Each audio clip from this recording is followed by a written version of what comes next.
From the corrupt corridors of Wall Street to the lords of the City of London, from the gold markets of the Pacific Rim and the Far East, comes the guerrilla economist.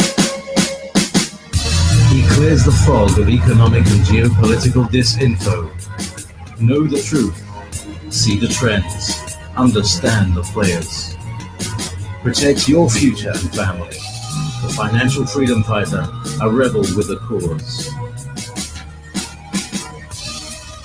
This worldwide transmission has been brought to you by the guerrilla economist, helping the world understand, prepare, and make sound decisions to protect your future and your family.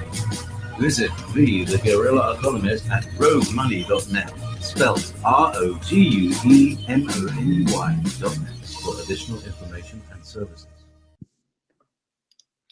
All right, folks. All right. It's V, the Guerrilla Economist, coming to you live. It's July the 8th, 2016. And my God, what a week as the summer of chaos rolls on and continues.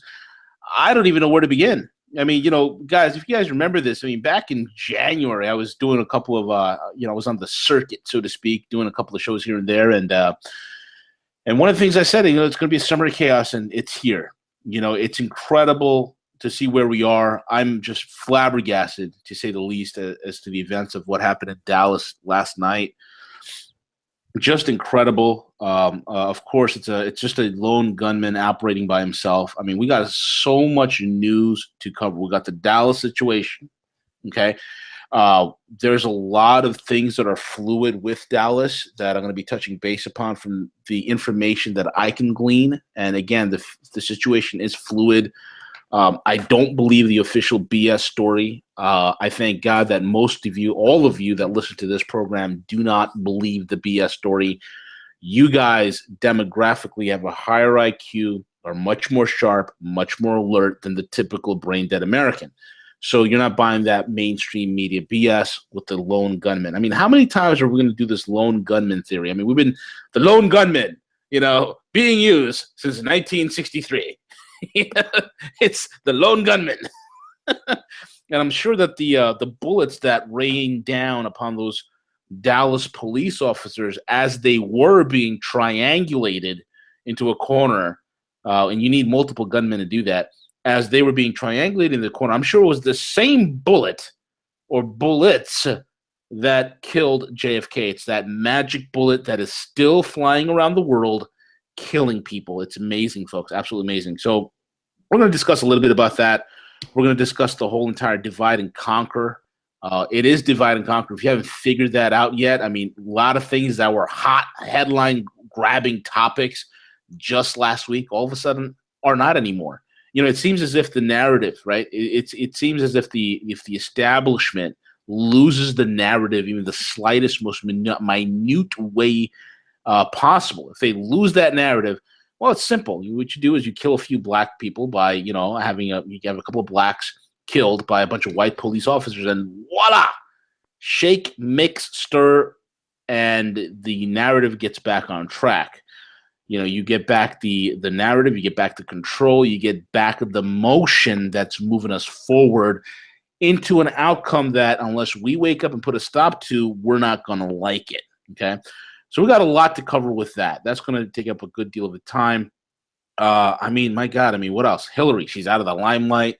We're going to discuss the fact that this crazy lying sack of crap, which is what I like to call her, the sack of crap, the SOC, did not have to take an oath. She did not have to, there was no recordings. We're going to discuss all that. And then we're going to get into the real show, the real center stage of this whole entire thing, folks, because I don't care. I do care. But the most important thing is not, that, police officers in Dallas got killed. As sad and as tragic as it is. I was reading the story that, one guy from, he did a couple of tours in Iraq. He was in the Navy. Just had a baby girl, and then all of a sudden his life is snuffed out in this tragic event. And that's sad. It's bad. You got crazy nut jobs out there who are shooting at motorists, shooting at cops, over in the overpass in Tennessee. And that's crazy. and we are having a lot of tension. This cauldron is boiling over. It's boiling over, but we cannot lose sight of the most important underlying aspect. And I've said this so many times: the most important driver of human interaction, human development, and human civilization and advancement is economics. That is the driver, and that is the game that's being played. And I want you folks to remember that, okay? Because we're going to discuss a lot of things. One of the things is the Japanese government bonds. You guys remember I came on the scene in January of 2013 when I started talking about what's going on in Japan, highlighting what it is, how the breakdown is, what's transpiring in Japan. And we're seeing some massive issues that are occurring there within it's basically the second largest bond market on the planet. Issues there will coincide with issues here, will coincide with issues that are in the Eurozone, okay? And speaking of the Eurozone, we're going to touch base today also on the Gorilla's favorite bank, Deutsche Bank. Oh, man, that never stops. And we're going to discuss, again, the buildup of NATO, in Eastern Europe, in Lithuania and Poland and Latvia, these crazy countries that decide to go along with what the Atlanticist plan is. And the Atlanticist plan is being played out very well, and we see it very clearly in the Ukraine. We see it very clearly in Syria. We see it very clearly in Libya and Iraq and all the other places where regime change was called upon, and none of that happened. Interesting fact also that all the attacks on the BRICS seem to have backfired on the United States. There was an article on Forbes, and I have my producer CJ who's flying with me tonight. CJ, that was Forbes, right? Yes, absolutely. That was a Forbes article. Fantastic, man. Yeah. So we're going to touch base on that, and we're going to also touch base on the leaked. Even with this election coming around the corner, that leaked document from the Democratic National Convention, Guccifer 2.0, who leaked basically the DNC budget of how much they're going to spend in disrupting the Republican National Convention, specifically Trump, as they like to talk about, Trumpocalypse. So it's going to have, man, we've got a lot of ground to cover. So with that being said, before I even jump into all this and get into the nitty-gritty and divide it all up and open it all the details for y'all, again, I want all of you to check out roguemoney.net. There are some incredible articles being posted, guys like James, the Russian analyst, Ken Shorten Jr., Bankster Slayer, Wolf Gray, all these incredibly talented individuals who are probably the best damn writers I've ever seen, hands down. Check out roguemoney.net if you want to get the full picture, the balanced picture, in my humble opinion, the correct picture of what the heck is happening globally. Check it out. And also subscribe. If you haven't subscribed to the Rogue Money YouTube channel, subscribe to it. We're doing a lot of things. There's some amazing things that we're going to be going ahead. This will evolve. As you see, my producer CJ is flying with me. He's helping me out a lot. This is going to be more live, more interactive. We're going to do some things with this. It's going to blow your mind away. It's going to be a treat as the systems that we're building gets built out. So please be patient with us. Subscribe, show your love, your support, and also follow me on Twitter at the Rogue Money, and check out the Rogue Money Facebook page. Please join that. And so with that being said, man, let's get this cracking over here. One of the things I talked about earlier, folks, was what's going on with this racial thing. And if you haven't got a chance to subscribe to the channel, go ahead and do that, because this morning I put out a special Mornings with V, and this is why we started this, Mornings with V. So you can get your, subscribe, and, we alert you when I do a morning post. I kind of give you a recap of the news of the day and what's ahead and what you can expect from the markets. I try to do it as best as possible. Sometimes, my emotions get the best of me and I go on a rant, but either way, you're going to get pumped up. And so this morning I was kind of breaking down this whole entire thing with Dallas. And it's a key event, but on a socio-political stage, not on an economic stage, but on a socio-political stage. What this has done, it has created the type of distraction that's needed, okay? In other words, folks, prior to this, we were just in shock. We were reeling from the fact that Hillary, the SOC, the sack of crap, the sack of lying crap, or the lying sack of crap, whatever way you want to phrase it, she's a lying sack of crap. This crazy sycophant woman was able to skate free from any sort of prosecution, any sort of indicting, any of that. She just got completely exonerated. Okay. The fact that, we witnessed Loretta Lynch and Bill Clinton meeting at an airport on the runway, so to speak, you might as well, in a plane privately. And they were talking, coincidentally, they were just talking about grandkids. Because, that's what we do. Hey, what are you doing? Hey, I'm in town. I'm in my private jet. Okay, cool. Let's meet together and let's talk about grandkids for 30 some odd minutes. Yeah, I'm sure. And the fact that, when this crazy lying sack of crap was being interviewed, okay, when the FBI was interviewing her, there was no tape recording allowed, no video recording. She wasn't under oath. I mean, my God, in other words, the meeting might as well not have taken place. You get it what I'm saying, folks? The meeting might as well have not taken place.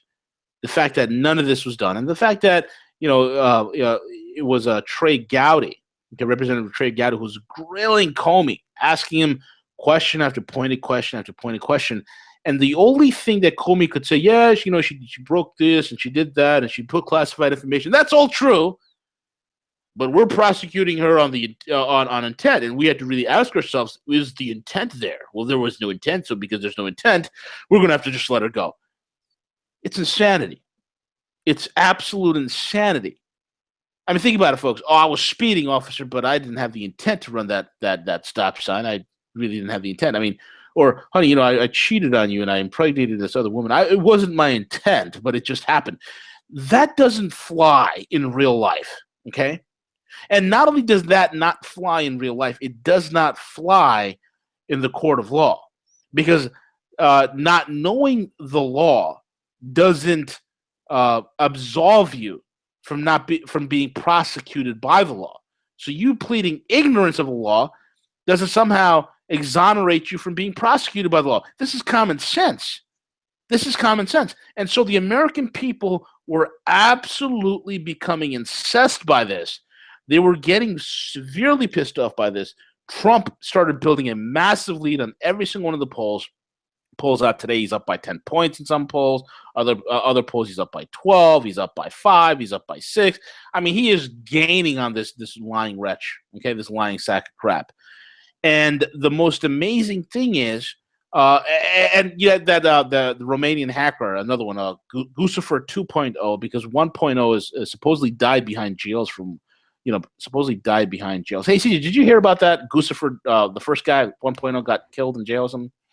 Yeah, apparently they reported that at first that they had lost track of him. And then apparently he magically was found hanging in the jail cell. Magically. That's what happened. Did he get hit by a nail gun 8 times? Exactly. So I guess you know what? I'm going to go on a limb and say this, folks. I'm going to say that Guccifer's death, if in fact this happened, and I think it did, okay, if Guccifer died in jail, he committed suicide, I think that was a warning to Comey. I think because you had, Guccifer's dead. All of this was happening, and then Guccifer 2.0, he leaks the Democrats' budget, the DNC's budget for the RNC convention. The Dems are spending about $106,000 just to create all sorts of havoc and mayhem. Unbelievable.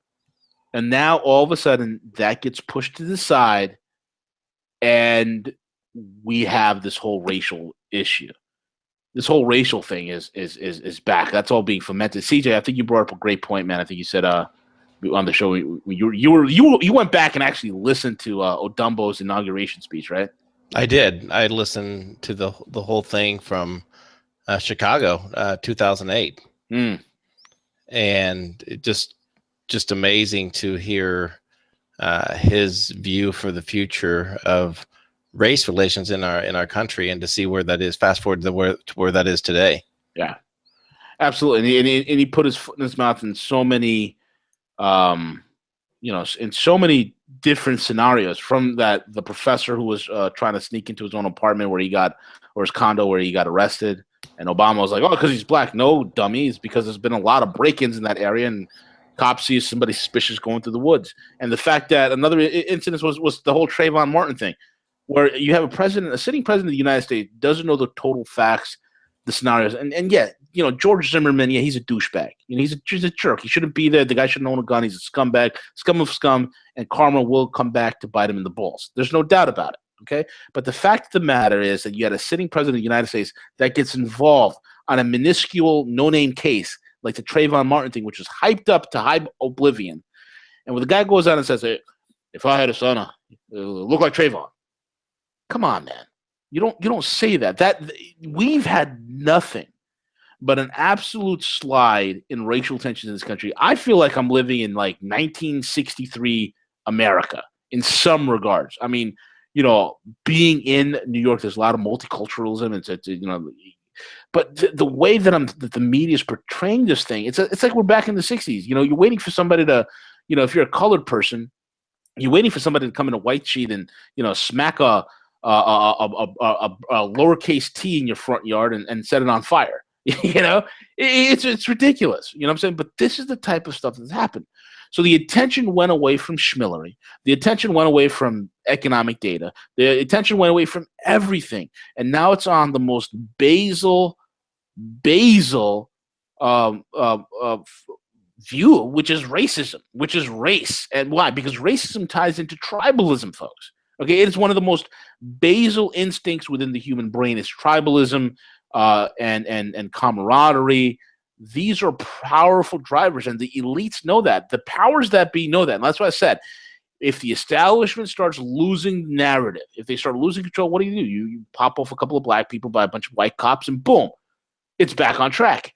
And the statistics, if you're a white guy, you're 62% more likely to be killed by a cop. I mean, the most amount of people that were killed by cops are white versus blacks, and some will say, well, that's because blacks have. And see, what's the exact thing when people said the blacks are less minority? That's what the numbers are skewed. What was that again, buddy? Well, yes, a lot of the factors what they state in when you look at the number of crimes that are committed, and you figure the number of police shootings. One of the first things that they take a look at is the percentage. Well, for this year, for 2016, there have actually been more whites killed than blacks that are unarmed. And the first argument they throw back is that, but then when you look at the percentage of whites versus blacks, the number is skewed. But they never will admit to the fact with the number of violent crimes that are committed again by blacks and whites, and that has to be taken into consideration that the police are faced with that daily. Right. Exactly. And here's the thing: we got to have these hardcore adult conversations, because my thing is this, man. It's we have to be able to look at the data without emotion, okay, without any sort of empathy, and just look at the raw data and be like, here are the numbers.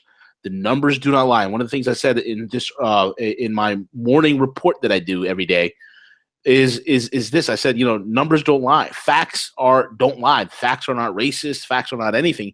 These are statistical numbers. And this country, like most developed nations in the world, we track all sorts of metrics, from crime data, ethnicity, census.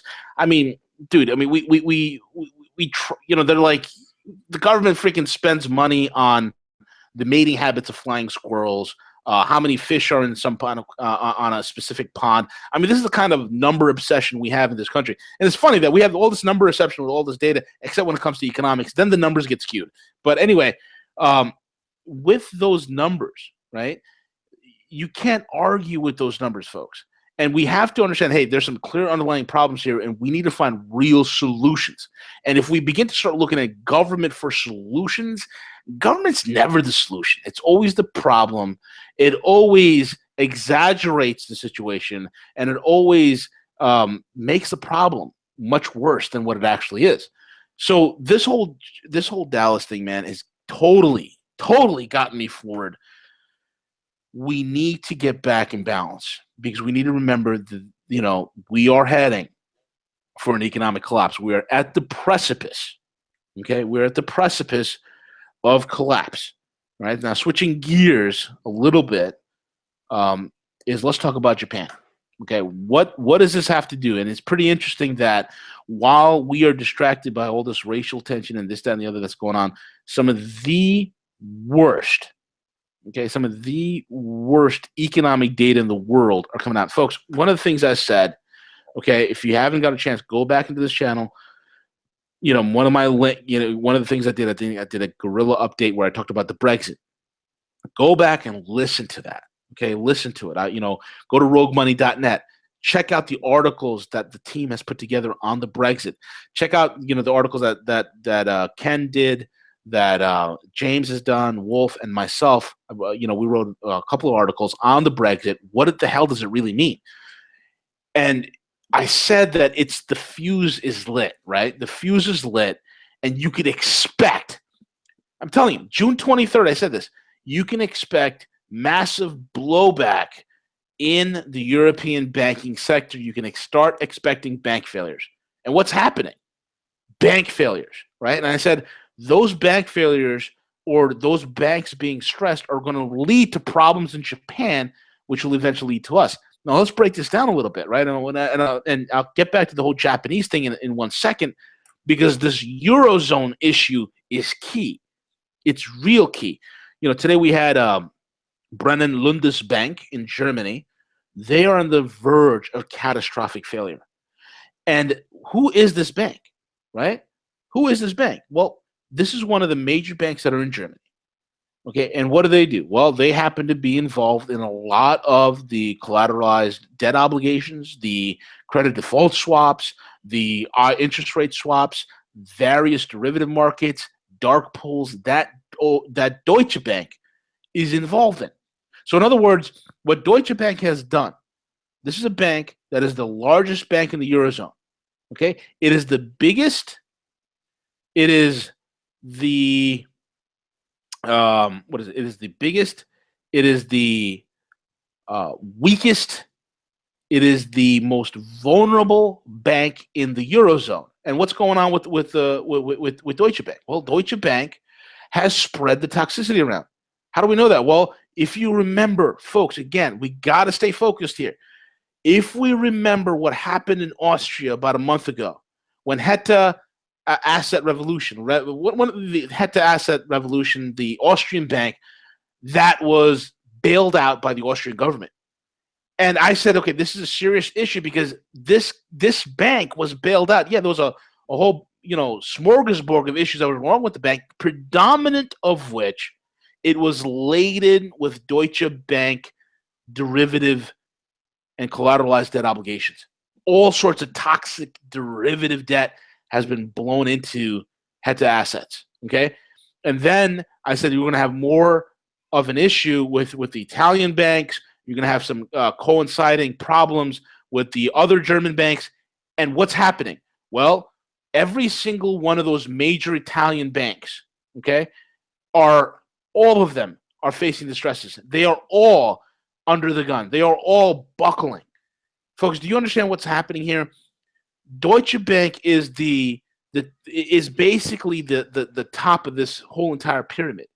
But the entire scaffolding, the entire structure that holds it up are these smaller regional banks, these other banks that are, within the Eurozone itself. And the support structures are starting to fail. They are buckling. Why are they buckling? Because I've been saying this for quite some time. We are in a solvency crisis in Europe.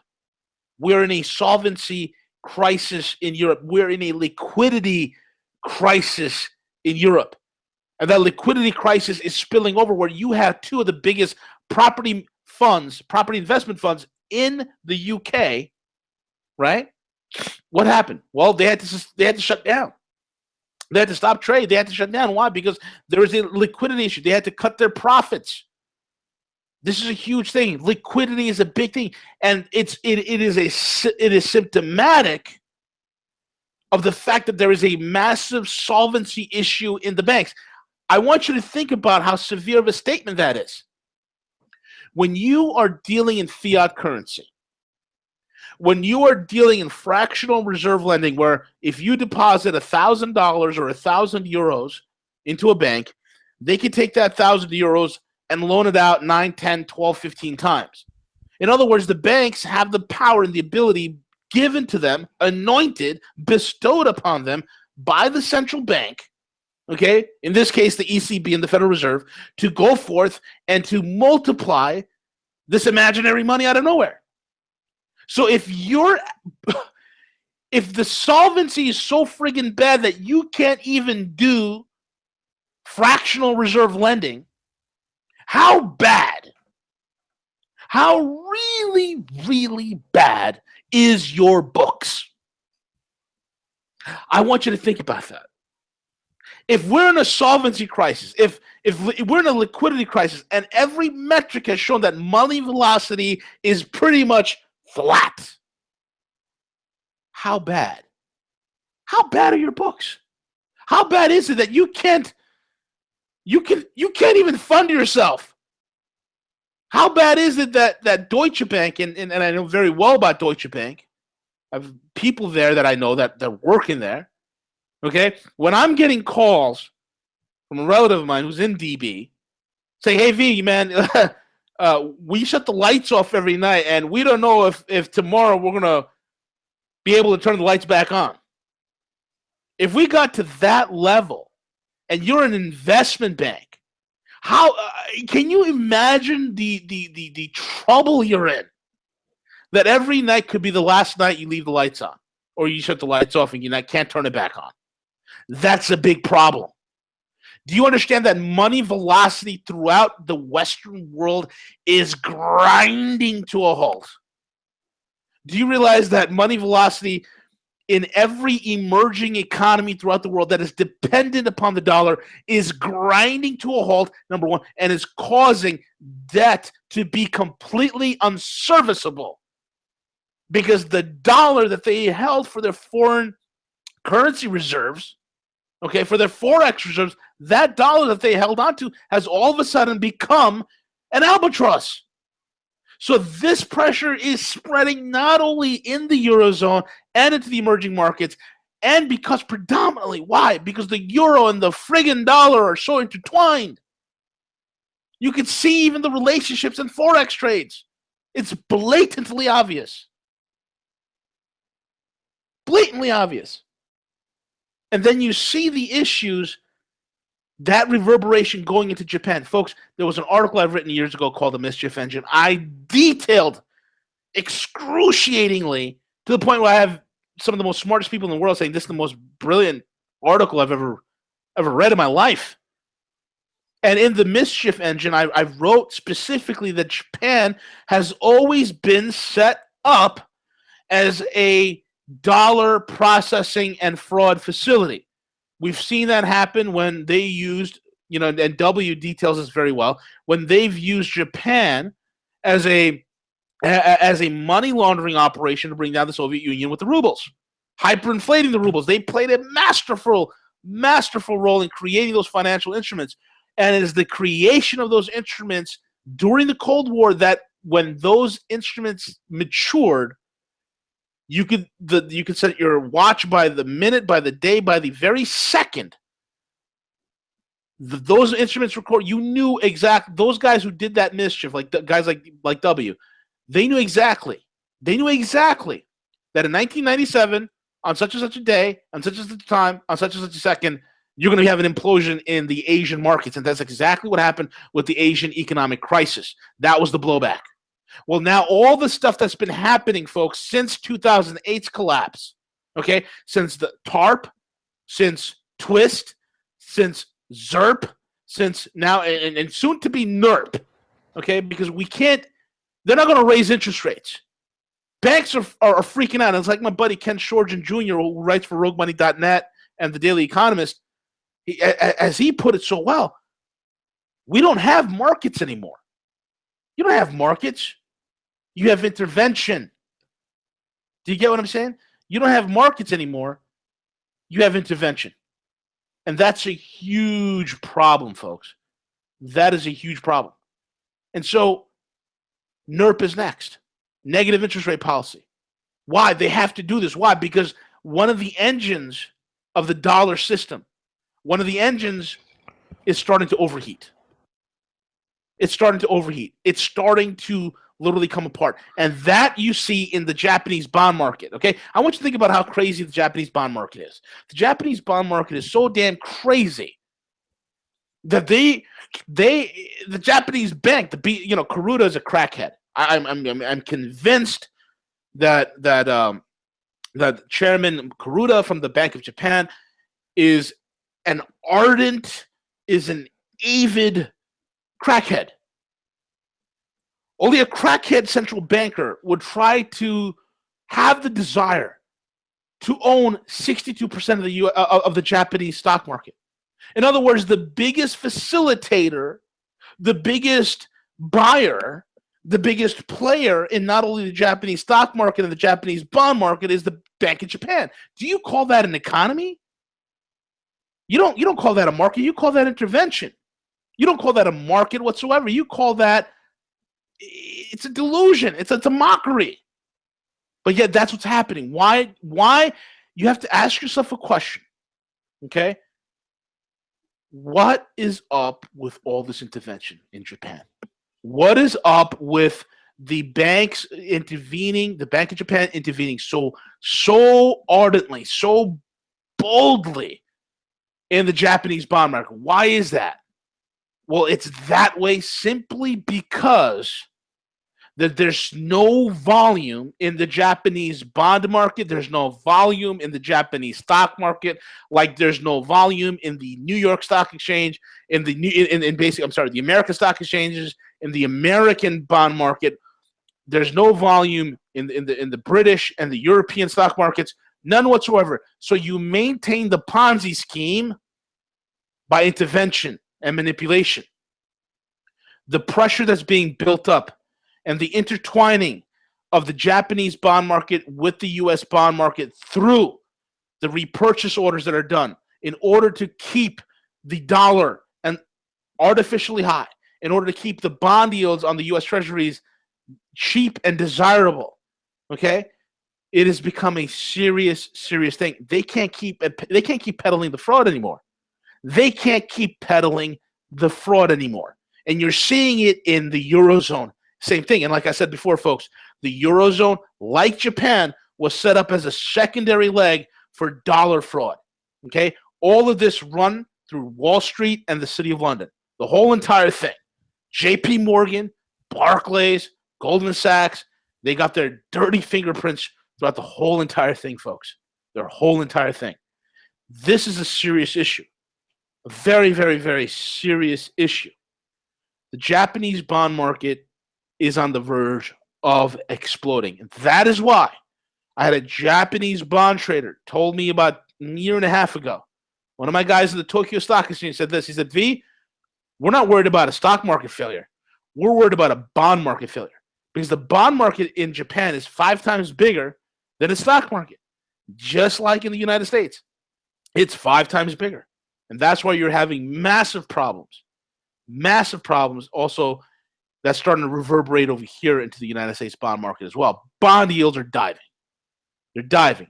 People are getting nervous because, a few years ago, I remember, you can't let the bond yields go up past 3%. That's a danger zone. Now we can't drop them too low. Then it becomes, that's a danger zone. So this fine balancing act is being performed by every system, okay? By every system that is in the federal government, that is within Wall Street's arsenal. Anything they can do to keep this manipulation going, that is the name of the game. Intervention is the name of the game, not markets. Intervention is the name of the game, not price discovery. Intervention is the name of the game, not honesty, not anything else, not fair and equitable trade, none of that. It's intervention. And that's what it's leaned us to. They can't keep juggling like this. They really, really can't. Unbelievable. Unbelievable. And CJ, I think we were talking earlier, man, that whole NATO buildup.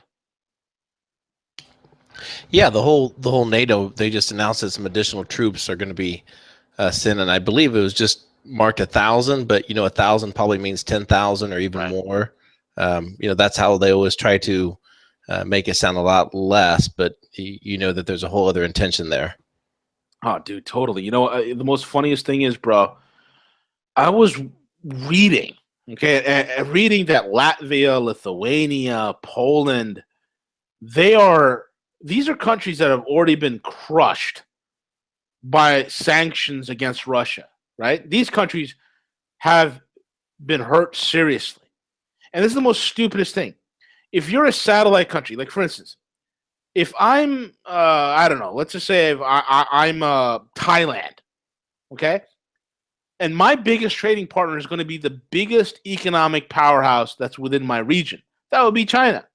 So anything that goes on with China, whether, something bad happens to them, something good happens to them, that's going to affect my economy. So I want you to think how stupid it is that you have Lithuania, Latvia, you have Romania, you have Poland, you got these former satellite republics of the old Soviet Union, and these are countries for decades have benefited economically from Russia.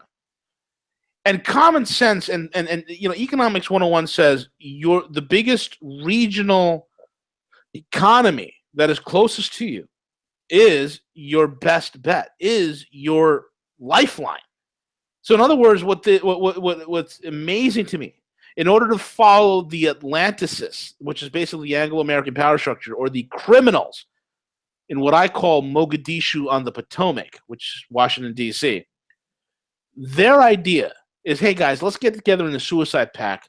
Let's cut off our noses to spite our face. Let's get on board with these Russian sanctions. You cannot, I remember when they started these sanctions, CJ, with Russia, I remember so vividly saying to myself, how the hell are you going to sanction a country? And that idiot Obama saying, oh, Russia's isolated. We're isolating Russia. You cannot isolate a country that is the size of 14 time zones. You cannot isolate a country whose biggest trading partner is China.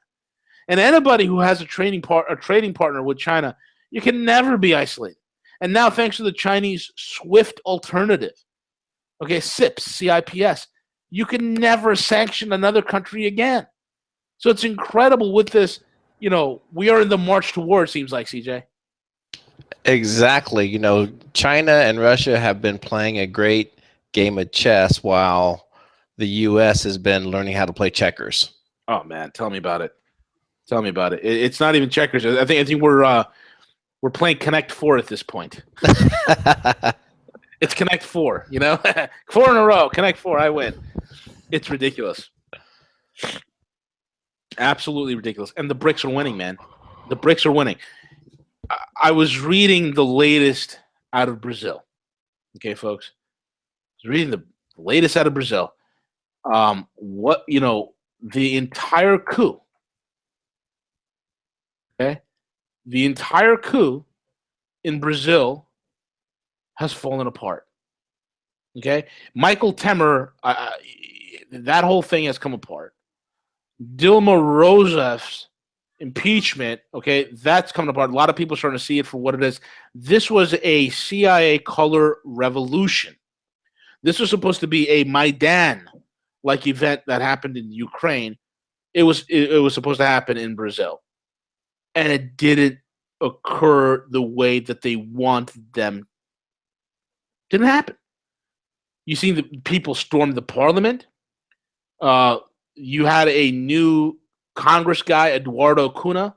He just resigned because he's under so much, so much pressure. Okay, that's failing them. And granted, Brazil has a whole host of problems. That it's not working. Look at what's happening. The moves that they're doing with Russia. It's totally backfired. It's not good. All you're doing is pissing the Russians off even more. You're giving them a reason to hate you. You're giving them a reason to strike back. You're giving them a reason to retaliate against the most provocative, aggressive moves. And the U.S. is saying, it's for you're putting up these missile defenses around your border because of the Iranian threat. This imaginary Iranian threat. It's a bunch of BS. Okay, so this is falling apart. The narrative of what the elitists, of the Anglo-American power structure, exceptional stand, the empire caste, whatever you want to call it, okay?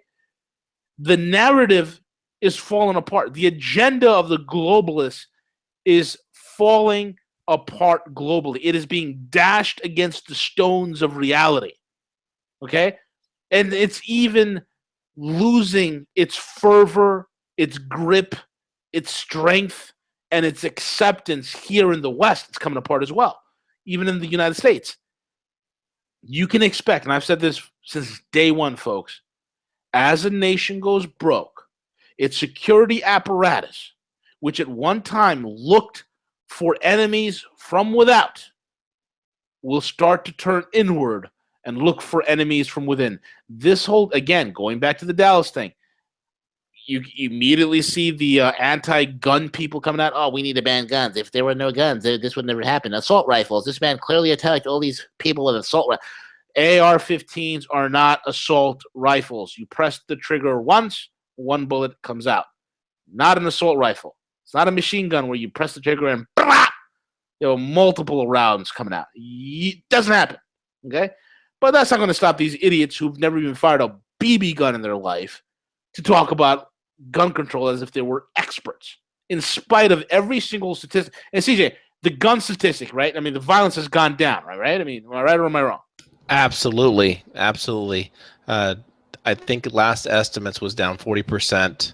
It's down to like a 20-year low. Yep, there you go. Oh, a 20-year low, on gun violence. But that's not going to stop the liberals. Oh, we need to stop this. There's a potential here. Okay, we are in the fork in the road in American history. If we go left, and I'm not saying this because of left wing or right wing. I'm just as an example. Okay, if we take one path, we have a chance to fall into the police state, and it'll be really bad. Okay, or we go right, and we can somehow correct this. Either way, okay, here's the situation. You could choose the path to the left, or you could choose the path to the right. Both of these paths lead off a cliff. One path happens to lead off the part of the cliff that is a much steeper fall. Okay? We're going to fall. But it is up to us to decide how bad the fall is going to be. We have that option. The economy will implode.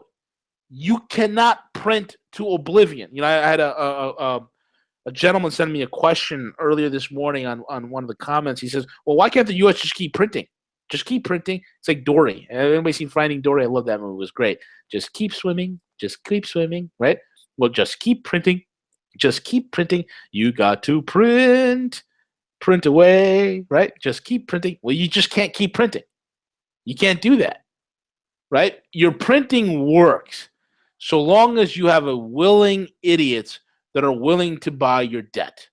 When nobody no longer wants to buy your debt, quote unquote, investors, right, no longer want to invest in your bond issuance, your debt issuance, aka your Ponzi scheme, then your Ponzi scheme falls apart. You can't keep doing that, right? Not only are you devaluing your currency, which it is, but nobody's going to buy it. Well, the cat's out of the bag. No one's buying it. Which leads us to where we are today, folks.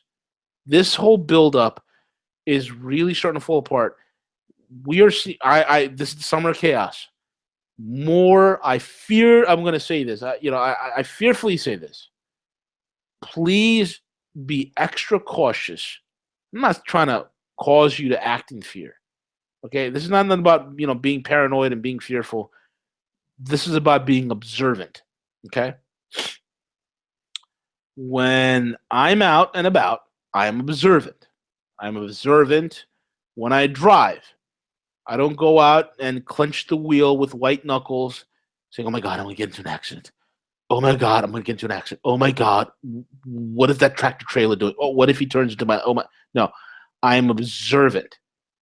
So in the same way that you drive your vehicle, when you go out, you be observant. Because I don't know where a lot of you are listening to. I got listeners in Chicago and in Los Angeles and New York and Jersey and so many parts throughout the country. I will tell you this right now. Wherever you may be, just be extra observant. Be extra cautious. Because we are in the summer of chaos. And in the summer of chaos, there will be bloodshed. There will be more bloodshed. and they not only and every single bloodshed will come with a justification. Will come with a justification from the authorities, from the government, from those in power, that they need to take your freedom. They need to limit your access. They need to corral and control you in order to make you feel safe. Do not fall for that lie. Okay? Because we're going broke. We're going broke. All right? I'm telling you right now, folks, pension funds are in huge danger. Retirement funds are in huge danger. If you have not seen the move, okay, if you have not seen the move with negative interest rates being talked about, if you have not seen the move with the introduction when Obama introduced Myra, where the government will take on and guarantee a lot of the 401ks and your IRAs and whatnot, this is the beginning. Okay? This is the beginning. Negative interest rates will cause a lot of people to freak out. A lot of those 401ks will roll into government-backed 401ks, okay, because somehow they'll think they'll get a better yield, this, that, and the other. What's happening? What's happening? Okay, folks, I want you to think about this. You have all the issues that are occurring right now within the continental United States.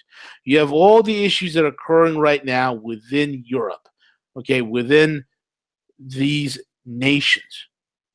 We are all this tension, all of the drama that's happening in the economic stage, all of that is basically prepping us to board the Titanic. We're being corralled into the Titanic, the USD Titanic, the United States dollar Titanic.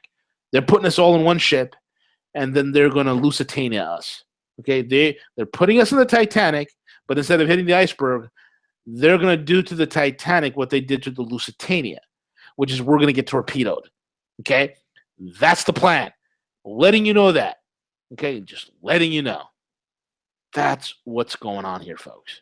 Okay, that's what's going on. And it's amazing to me to see all this stuff. I mean, CJ, what are your thoughts, man? I mean, it's incredible. I think in terms of, everything that's impacted, it's all gearing towards the upcoming elections. And a lot of what we're going to see is going to be a lot of distraction to, there may not be, we don't want to call it a false flag, but there may be some events that occur to act as distractions from the economy continuously falling apart. And we have to, exactly what you said, we have to be careful. We need to be mindful. We don't need to live in fear. We don't need to do that. But at the same time, we should be doing the right things to protect ourselves and our families. Right. Absolutely, man. I wholeheartedly agree. You and I are on the same page. One of the things that I'm seeing is in the midst of all this drama, in the midst of the economy coming apart, that there is a push. One of the biggest stories is more and more states want higher and higher minimum wages, which is leading to more companies and more businesses laying off and firing people in order to cut costs, in order to stay solvent. I was reading an interesting article the other day. It was with Howard Schultz from Starbucks. Starbucks is a company that I love. People will say, it's crappy coffee, blah, blah, blah. I freaking love Starbucks. It's consistent. I love a strong, robust coffee. People are, it's not fair trade. Look, well, okay, fine, whatever. But I'm not losing sleep over it. But anyway, Schultz did this. He was talking about, we're Starbucks. We're going to do fair and equitable trade, blah, blah, blah. We're going to raise the minimum wage in Starbucks. Okay, well, they did that. And what was the inverse? Well, they cut a bunch of hours. A bunch of hours. People who were working 40 hours a week, now they're working 10. So this is the inverse. And then McDonald's already beta testing, automated order machines where you just touch the screen and get it done. I remember when I moved to a certain location in New York, I moved to my new place. I had to, I was in the process of moving and needed to grab something quick, ran into a Quick Check. Okay, if Quick Check is like a 7-Eleven, but 10 times better. They had an automated system where I'm just like pressing what I wanted on my sandwich, and somebody behind the counter would make it and just hand it over to me. I was like, this is great. Now I've heard that they have burger machines that can make your burger perfectly and deliver it to you right to the counter. You don't even need a person. You only need like one or two people automating and manning the whole entire thing. That's huge. It's more people losing jobs. So there's, for all of this that's happening, folks, the madness of it, more people falling out of the work zone, the automation of even the service industry, okay, is really starting to create even more pressure, because those people that are laid off, there's no other jobs waiting for them. There really isn't. Okay, so that 95 million Americans who are already permanently unemployed, meaning they can't even find a job. They've been looking for 2 years. They can't find it. They've given up. Okay? The 95 million, that number is going to jump. The 101 million that are dependent on some sort of governmental handout or welfare, that number is going to jump. The 47 million, which I think is actually maybe even 52 million that are on food stamps, is going to jump. This will cripple the system.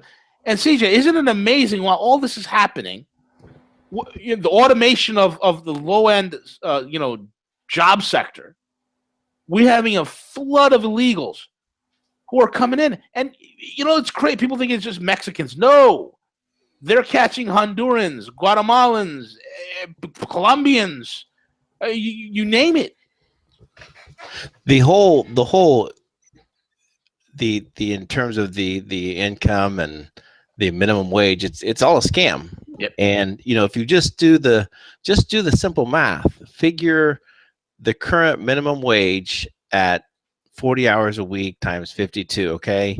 Those folks are the ones that more than likely are probably qualifying for work opportunity tax credits. They may be qualifying for SNAP benefits. So by the government systematically demanding a raise, not only is it increasing the tax revenue for the government, it's also perhaps taking a lot of those people out of that WOTC tax credit. So it's kind of twofold. It's helping them both. And in fact, the other day I was in two restaurants. I was in a Wendy's, and Wendy's is piloting the self-service kiosk. So, now as you walk in, there's a kiosk that you place orders. And lo and behold, I think we're going to see a lot more of that technology that's going to be rolled out. And, so what's going to happen with all those jobs as those, people don't apply for those jobs, and the illegal immigrants that are coming into our country, perhaps taking some of those jobs. So what's that going to do to the unemployment rate? Exactly. It's going to skyrocket, man. It's going to totally skyrocket. And, it's like an accelerated Cloward pivot. It is. It's a bottom up to the top. It's going to help to not only bring a lot more in that are going to become even more dependent upon the government, and eventually will lead to the overburden of the government and the tax system. It's just truly amazing to watch it unfold. Yeah, it really is, man. It's absolutely horrific. And in the meantime, latest news also is that Hillary Clinton is picking out new rugs and furniture for the White House or the Oval Office. It's unbelievable the delusion that this woman is in. She's cocksure of her corruption. It's unreal. I've been told that she's out looking for that blue dress, that Monica Lewinsky blue. I heard she's hoping to put a size that fits her inside the White House. Well, she plans on wearing it in her inauguration ceremony. That's what it is. Bill's going to hold the Bible for her, and there you go. And she's going to be in that blue dress, Slick Willie's favorite blue dress. Oh man, I mean, unreal, bro. Unreal. I can't say enough about what's happening. And while we're playing games and while we're imploding on each other, what's going on in the rest of the world? Well, India was recently in the news because their Prime Minister Modi, who is who's a real BRICS file, so to speak. Okay, a basically somebody who loves the relationship with China, with Russia, with everything that's going on over there. Modi just went to Africa. And what's happening, folks, if you haven't figured this out, India and Africa and China are having this massive love fest. There is a ridiculous amount of investment, all right, that is happening in Africa. And it's not about destabilization. It's not about, one-sided trade deals. It is incredible that China and India and Russia are developing Africa, helping with the foreign investments, helping with the infrastructure, helping with the building of the rails, high-speed rails, okay? Where we got Amtrak here, CJ, that, you go 80 miles an hour, they derail. You got the Chinese with bullet trains. Exactly, right? Oh my God! It's like I take the MTA going into like the Bronx or something. You're like holding on for dear life. Like, oh my God! Yeah, what shaking so bad. And what about that California project? That California project that the government rolled over several $1 million into. And hyperpoop. Yep, and what is it? It's bankrupt. It's busted. It's gone. Yeah, it's hyperpoop. They called it hyperloop. I call it hyperpoop.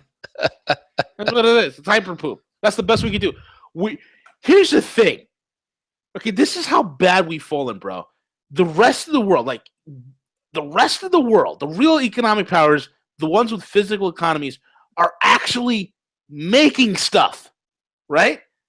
We, on the other hand, are selling vaporware, right?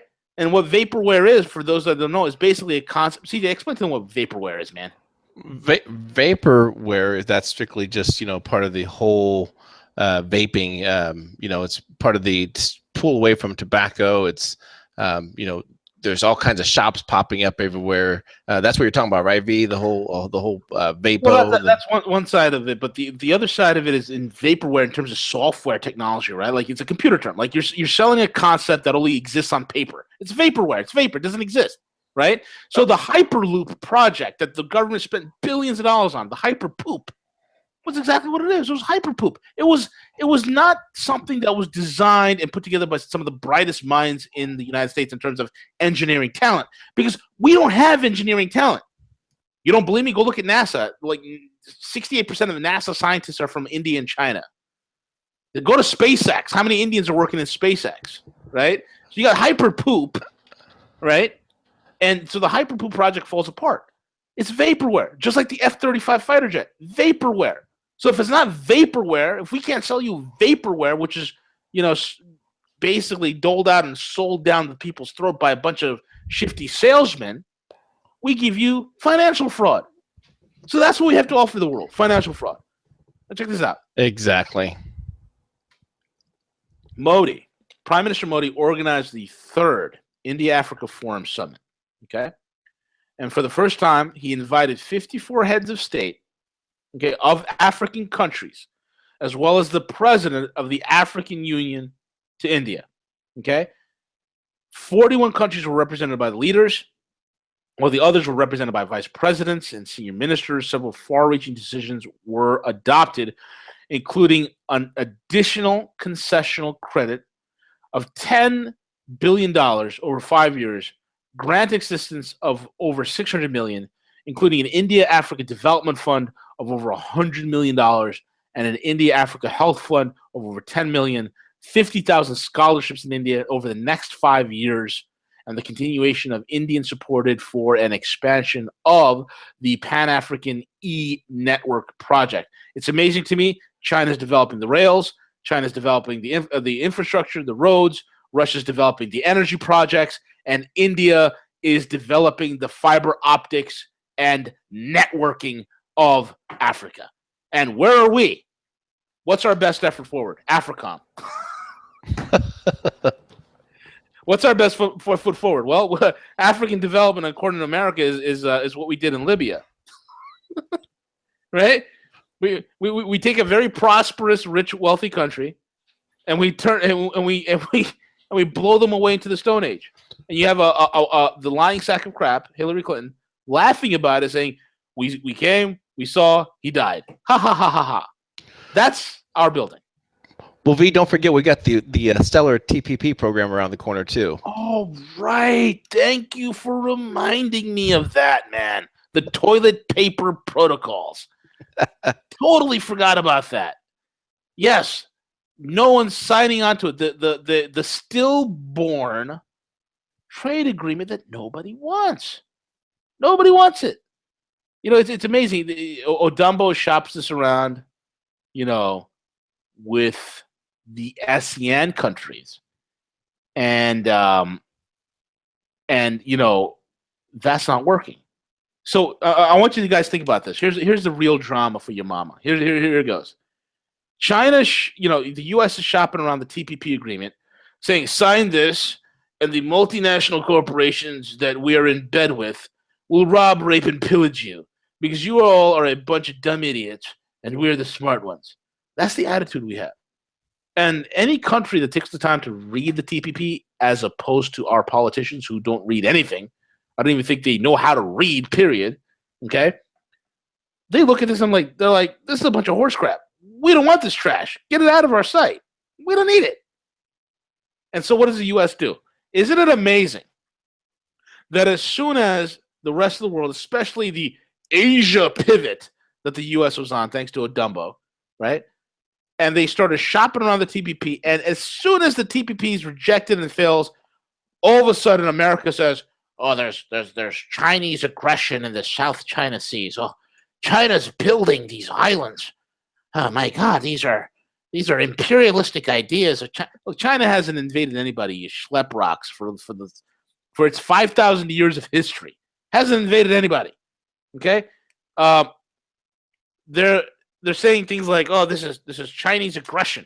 Aggression in territorial fishing waters that belonged to China since 600 A.D. Why is China building these? Well, first of all, it's their islands. They own it. They have about 8 islands. Vietnam could annex 1,000 islands. Nobody says nothing. But China, which happens to be the largest economy in the world, in an actual real physical economy in the world, and a rival to the idiotic U.S. regime, okay, they start doing something, and all of a sudden it's aggression. Why is China building in the South China Sea? Well, it's simple. As I said before, 90% of Chinese energy flows through the Strait of Malacca. You pinch the Strait of Malacca by some sort of naval escapades on part of the United States, you could limit and prohibit the movement of energy and goods into the Chinese market. That will kill and hammer and hurt the Chinese economy. They can't allow that. That's why China's building the new Silk Road. Okay? And as soon as, you know, America is saber rattling in the South China Seas, their destroyers are, it's really American aggression, folks. It's American aggression in the South China Seas. And then at the same time, they're again shopping the TPP, the toilet paper protocols, okay, amongst the Asian members. So you might be thinking, what the hell's going on? There's pressure. Again, the empire of destruction, exceptional stand, as Pepe Escobar so elegantly calls the United States, exceptional stand. The idiots that run this country. This country was created by incredible geniuses. Now it's run by idiots. These idiots think they're going to saber rattle through graft, fraud, and bellicose behavior, and they're going to scare the Asian nations into joining the TPP. They got something else coming to them. Because here's the latest headline here. Here's one of the headlines. The South China Sea won't stop China ASEAN economic ties. Folks, as I said earlier in this broadcast, Economics 101. Your biggest trade partner is whoever the biggest economy is in your neighborhood. Why the hell would any member of the ASEAN nations, why would they want to trade with the United States when the biggest trading economy, the biggest banking economy, the biggest manufacturing economy, the biggest consuming economy at this point, The most liquid market in the world right now is China. Don't believe these U.S. guys with their stupid firms quoting data from 1991. Okay? Don't believe those idiots. Why would they trade with the U.S. when China's there, when China's actually offering them alternatives, real alternatives, right? Throughout history, the South China Sea has been a key passage of the Maritime Silk Road. The 21st century Maritime Silk Road, proposed by China in 2013. There's a great article about this on roguemoney.net, put together by James, the Russian analyst. Read it. It's about some of these people that I know personally who are involved in the creation of the new Silk Road and in creation of the new Silk Belt. So the past 20 years of history shows us a basic truth that East Asian cooperation sails far in times of calm in the South China Sea and stagnates in the shadows of uncertainty in this region. Even still, ASEAN nations are incredibly enthusiastic with their cooperation with China. They're incredibly excited and positive with their one belt, one road philosophy. All right? So the Maritime Silk Road is a sea channel that starts from China's southeastern port, passes through the South China Sea into the Straits of Malacca, enters the Indian Ocean, and eventually reaches the Red Sea of the Mediterranean. The Red Sea and the Mediterranean. This route links East Asia with the Middle East, East Africa, and Europe. Oh my God! I mean, just think about it. You think some idiot in the Mogadishu on the Potomac, that some idiot in Mogadishu on the Potomac, which is Washington D.C., would have had the two brain cells to rub together and say, "Hey guys, why don't we develop some sort of a trade zone where we could link up all the world trade?"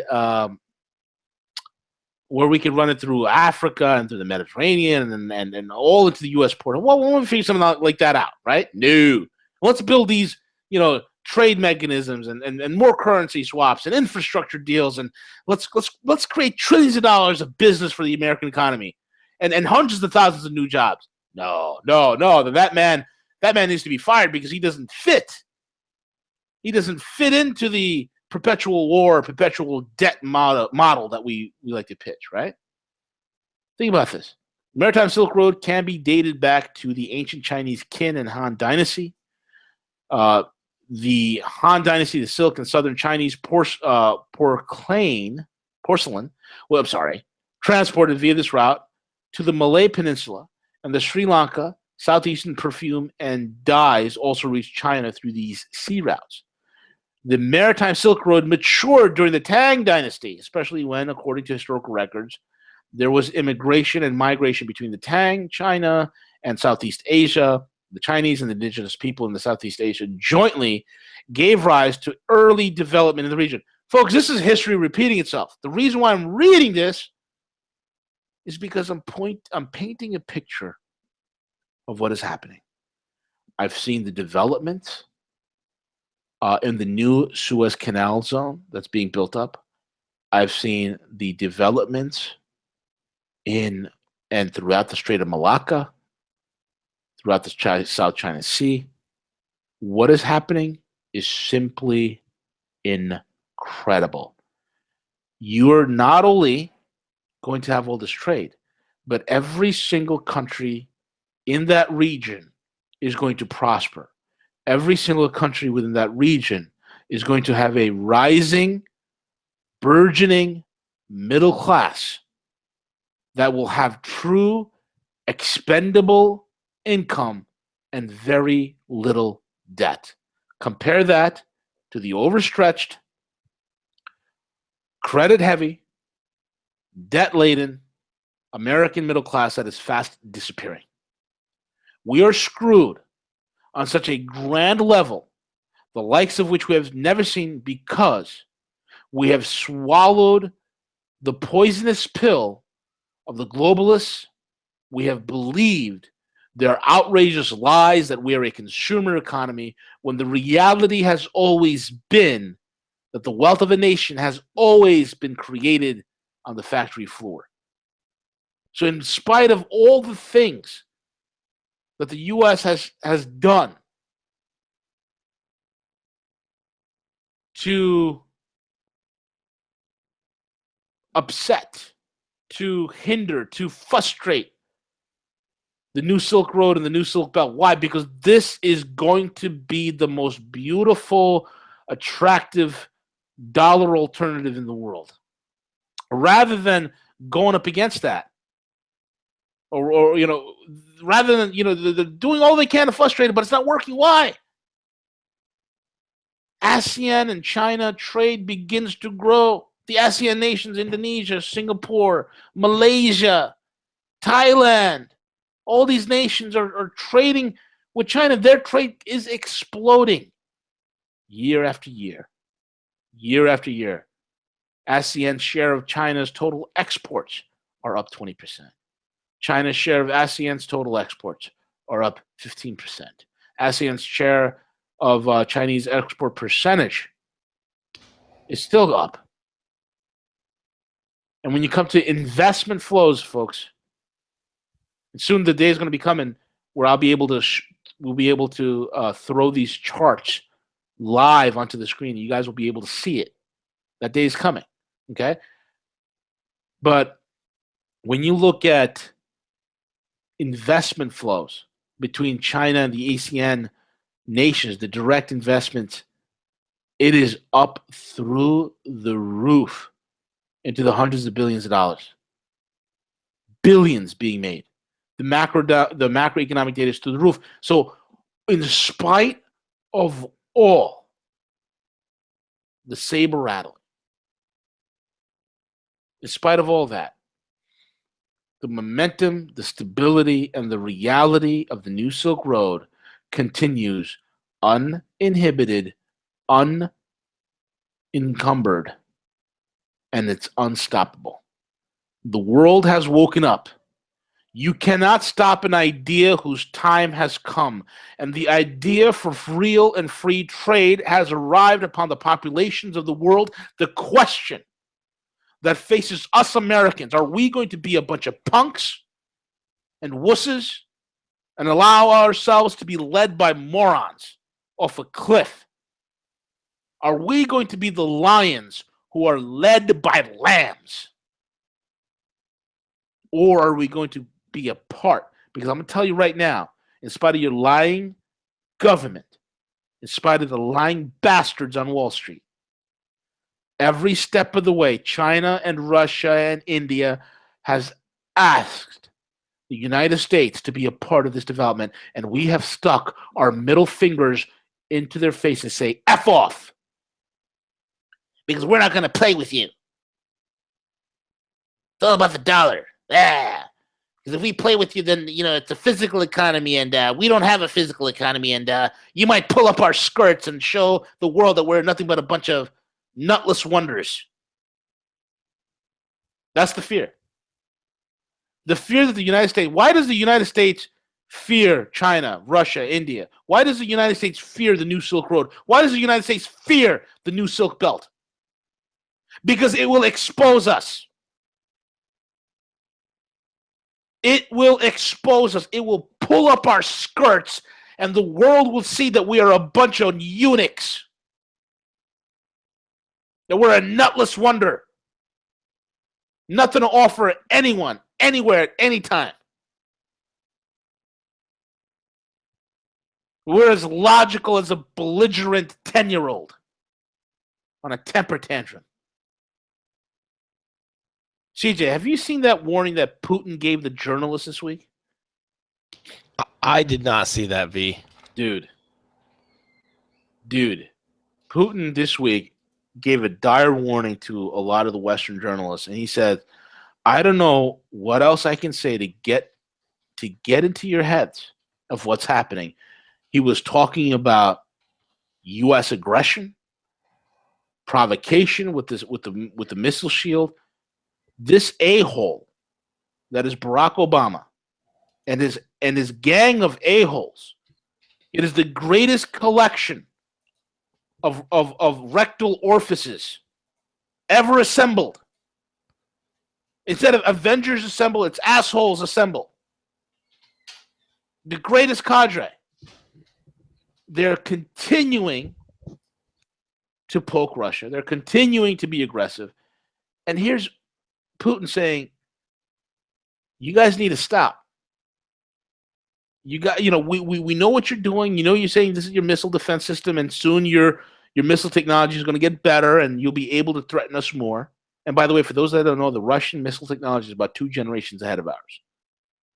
We have about 1,500 nukes. They have 20,000. They have this new nuke they call the NATO's calling it Satan, because one nuclear missile that called the SN, I forgot what the name was, but it's called Satan. One of their new nuclear missiles dropped can destroy the state of Texas or can wipe out the country of France. One missile. That is how powerful it is. And this is what the globalists want. Why? Because it's a distraction. War profiteering. They want this because it's going to provide the perfect smoke screen for them to exit. It's going to provide them the perfect excuse as to why the economy's collapsed. That's what it comes down to.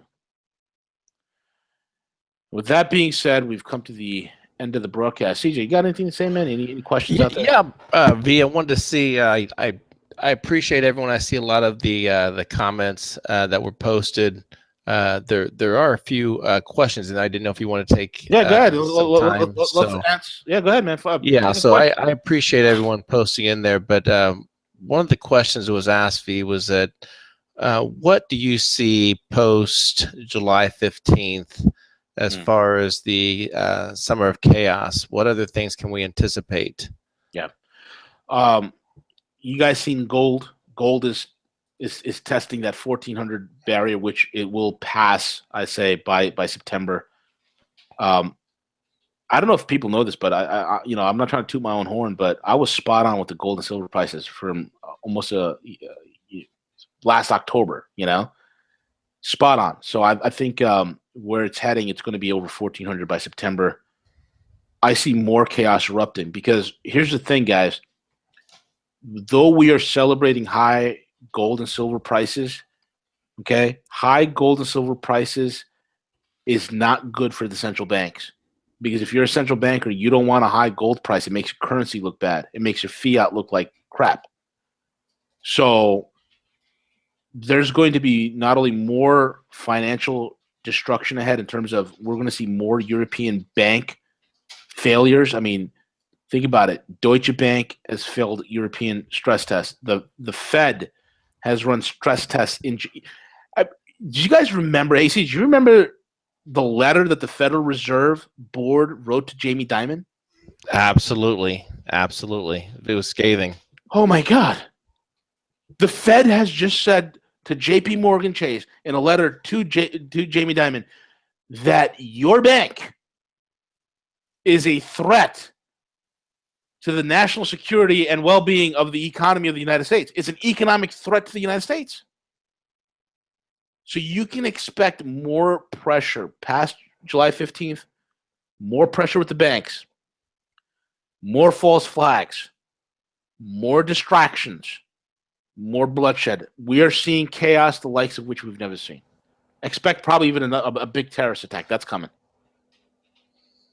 Excellent, Robert. Thank you for that question. Appreciate it. And Paul has a question in regards to Obama in Poland. What does that conversation look like? What's he there for? What's he hope to gain, to lose? Well, the Poles have suffered greatly with this, sanctions against Russia, and Poland has, there is a huge movement within Poland where they want those sanctions lifted. Latest thing. I mean, these Russian sanctions are hurting Poland significantly. They're starting to realize if you, again, economics 101, trade 101, if the biggest trading partner you have that you've benefited from, it happens to be affected, happens to be hurt, happens to be sanctioned, you're going to feel that pinch. If the biggest regional economy is affected, you're affected. And so Poland's feeling the brunt of it. They want it to stop. And it's into that clamor that Obama's going to come with his false promises. You stay with us, you stay the course, we'll pay you in worthless fiat dollars. We will, see if we can develop some energy fields for you. We're going to start fracking you so you can start, having wonderful benefits of having exploding water coming out of your faucets. These are the types of nonsense that they're going to be offering Poland. And you got to remember, I remember very vividly when the Polish president who got his plane blown out of the sky, okay, and a great deal of the Polish military leaders and political leaders were killed off. That was a whole operation in and of itself, okay. Terrible, terrible things. Poland is key. The U.S. pressing Poland, folks, them pressing Poland, them setting up all these exercises, and NATO really beginning to press into the Eastern Europe, it's basically keeping the pressure in Eastern Europe. Yes, it's intimidating Russia, blah, blah, blah, but Russia could wipe out NATO in the matter of hours. So the whole thing is keeping those Eastern Bloc countries in alignment. You're basically preventing them from escaping the fold, because what's happening is the U.S. shows up via NATO and with bags and bags of money, and they start paying off this general and that general, this politician and that politician, just to keep the fold. Because if these countries ever break away from NATO, from the U.S. thumb, NATO's done. NATO's an obsolete bureaucracy that needs to get done away with. It needs to be taken beyond the tool shed and put to death. But it's still running, right? So the same thing with Russia, right? I'm sorry, not Russia. What I'm saying is that if the dollar goes pop, what's going to happen? Well, Uncle Sam can't, come strutting into Eastern Europe and be like, hey, do what I say. Be on my side. Here's a stack of bills here. Here's a stack of bills there. Do this, do that. Russia can't do those things. Okay? That's the whole deal. So this is basically NATO's fight for relevancy and the continuation of U.S. influence and meddling in Eastern Europe. Excellent. We'll take one more question. Okay, excellent. And then in next step towards gold and silver, what do you foresee for those markets? Man, I think we are off to the races, guys. I'll tell you right now, because the floor for gold price and silver price is in. That floor was put in at $1,300. Gold is not going to go below that. Same thing with silver. That's been put in at $20, $19. It's not going to drop below that. You got to understand, China, Russia, India, especially China, they have put a great deal of effort of having their population, their massive population, to start buying gold. In other words, the government is encouraging their population to buy more gold.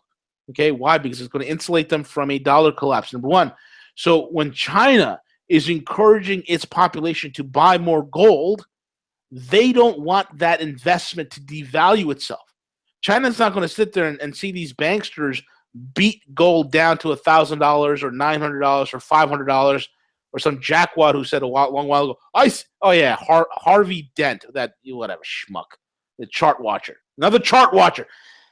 This will work so long as you believe my chart. My chart. It's a beautiful circle. Look at this triangle here. CJ, look at this triangle. Oh, doesn't it paint a wonderful flower? Oh, it looks like a jackass. Well, not jackass. Jim Willie's my buddy. I don't want to say, Jim, that's not to you. You're my boy. But what I'm saying is, this Harvey Dent character, right? The jackwad, said, hey, his gold's going to go to $700 an ounce. The idiot doesn't realize. Again, this is what I call forecasting in a bubble. A lot of these jackwads do it. They have no geostrategic, geopolitical understanding of the bigger scale of the world. They don't do business in China. They have no understanding of the gold market, never worked a day in their life in the gold or precious metals or commodities industry, but trust their charts, right? Trust their charts. What these idiots wouldn't realize, China will never allow the price of gold to go that low. Why? Because their population holds so much of it. Their population probably has about 30,000 metric tons of it holding privately. Okay? Not to mention the 10, 20,000 tons that China's probably holding. in their central banks, in their sovereign wealth funds, they're not going to let the price of gold go down low because it will hurt them.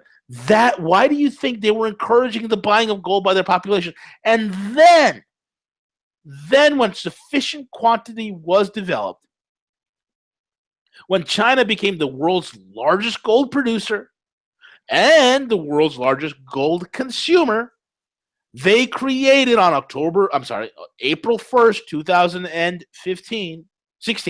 2016, this past April, the Shanghai Gold Price Fix, which deals in physical gold. You see, it is the new nexus, man. It is the black hole whose gravitational pull is going to pull in the London Bullion Market Association, the LBMA, is going to pull in the Western banksters sitting in London, setting the gold price. Their little paper project they had been running for the last couple of decades is done. It's over with. Higher gold prices, higher silver prices. That is the reality. Boom. Thank you. Awesome. And with that being said, folks, we're going to close out this broadcast. I want to thank all you guys for listening in. Again, subscribe to this broadcast. Tell your friends, tell your families, tell your husbands, your wives, your neighbors. Listen in, subscribe to Rogue Money. Rogue Money YouTube. Check out the website. It goes hand in hand. There's things I talk about here that I've covered in terms of stories, or other one of the writers or contributors I've covered on RogueMoney.net. Follow us on Twitter at the Rogue Money, and also the Rogue Money Facebook page. I want to thank all of you for listening in. I want to thank my new producer, CJ, who's going to be riding shotgun with me every step of the way on every night Friday. I want to thank all you guys for listening in. Have an awesome weekend, guys. Take care. God bless. Peace out.